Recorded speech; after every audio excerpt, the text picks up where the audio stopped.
Reacciones de formación y destrucción de la capa de ozono.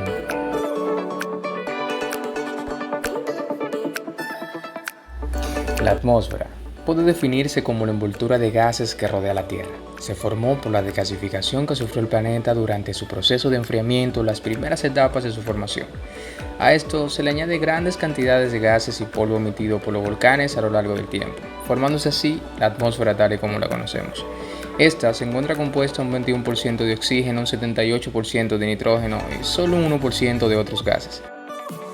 La atmósfera se encuentra dividida en diversas capas y cada una de ellas realiza funciones diferentes. La primera capa es la troposfera, la cual se encuentra a 15 kilómetros de altura. Solo en esta capa es posible desarrollar la vida. La segunda capa es la estratosfera, que se encuentra entre 30 a 35 kilómetros de altura, y en esta capa es donde podemos encontrar la llamada capa de ozono. La tercera capa es la mesósfera, que tiene 30 kilómetros de espesor, y aquí es donde los meteoritos que quieren llegar a la Tierra son destruidos.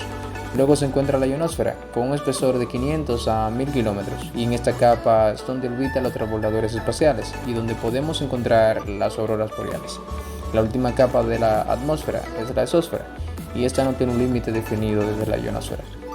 La atmósfera nos protege de los rayos UV que son perjudiciales para la vida en la Tierra. ¿Pero cómo lo hace? ¿Cuál es el mecanismo que utiliza la atmósfera para protegernos? Todo esto es gracias a la capa de ozono y a las reacciones que ocurren en esta. El ozono se genera mediante un ciclo, el cual es un proceso natural donde las moléculas de oxígeno se transforman en O3 y viceversa, en un ciclo de constante intercambio. El ozono se genera en la estratosfera a partir de una primera reacción que consiste en la disociación de la molécula de oxígeno por acción de la radiación UV. Esta radiación produce la fotodisociación de la molécula de oxígeno diatómico, el cual se divide en dos átomos de oxígeno, y estos átomos reaccionan nuevamente con moléculas de oxígeno diatómico, formando así moléculas de ozono. Parte de esas moléculas reacciona nuevamente con una longitud de onda de 325 nanómetros, produciendo así la fotodisociación del ozono. En esta se produce una molécula de oxígeno diatómico y un átomo de oxígeno. Las moléculas de oxígeno diatómico formadas en esta fotodisociación del ozono pasan nuevamente a repetir el ciclo, disociándose y formando dos átomos de oxígeno, y así se repite una y otra vez, formando así el llamado ciclo del ozono.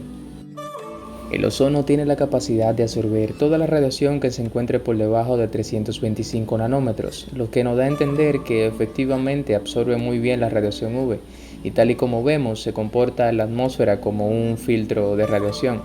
Este es absolutamente necesario para la vida en la Tierra.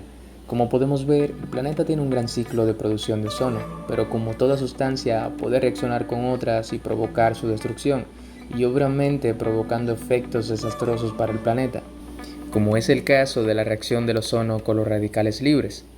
Los radicales libres son especies químicas muy reactivas y por lo tanto tienen una gran avidez para completar orbitales con parejas de electrones. Este es el caso del radical libre de hidróxido, el cual se produce por la fotólisis de la molécula de agua.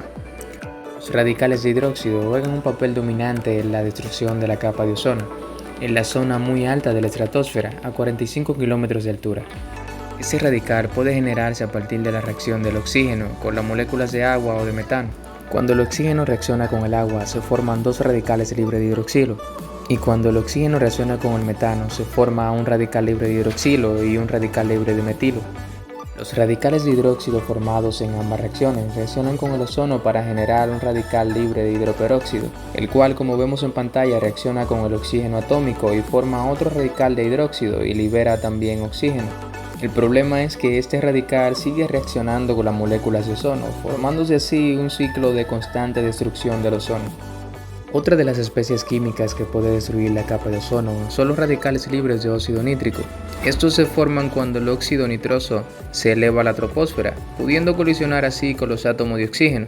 La mayor parte de estas colisiones producen nitrógeno diatómico y oxígeno diatómico. Como vemos en pantalla, hay una pequeña fracción que sigue una vía totalmente diferente, generándose así dos radicales libres de óxido nítrico. Estos radicales reaccionan con el ozono, formando así una molécula de dióxido de nitrógeno y una molécula de oxígeno diatómico.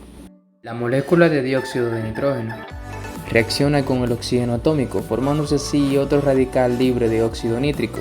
el cual reacciona con el ozono y sigue una y otra vez el mismo ciclo, produciéndose así otra destrucción masiva del ozono. Otro de los compuestos que pueden impactar negativamente la capa de ozono son los clorofluorocarbonos o freones. Estos compuestos son utilizados como refrigerantes, solventes y agentes espumantes y también como aerosoles, entre otras sustancias. El problema de estas sustancias es que en su estructura poseen cloro, el cual, debido a la disociación fotoquímica por la intensa radiación UV, se disocia y reacciona con las moléculas de ozono.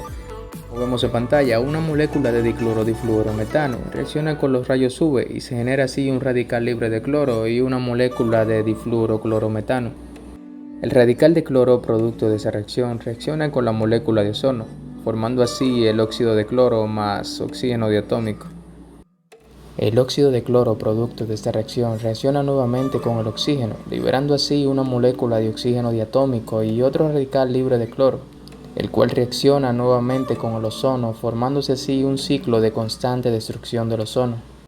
Debido a la ausencia de sumideros troposféricos, los clorofluorocarbonos pueden avanzar hasta la estratosfera, en donde permanecen en un rango de 60 a 105 años.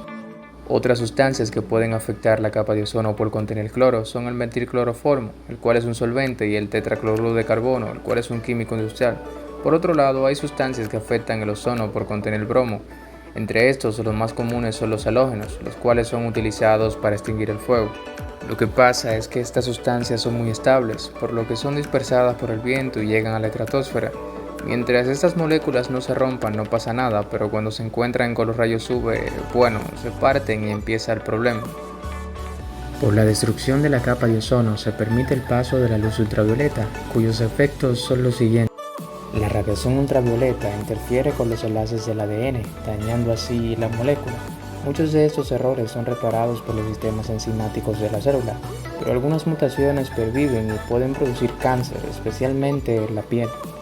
La exposición a altas dosis de rayos UV puede dañar los ojos, especialmente la córnea, que absorbe muy fácil la radiación. A veces se pueden producir cegueras temporales y a la exposición crónica se asocia con la mayor facilidad de desarrollar cataratas.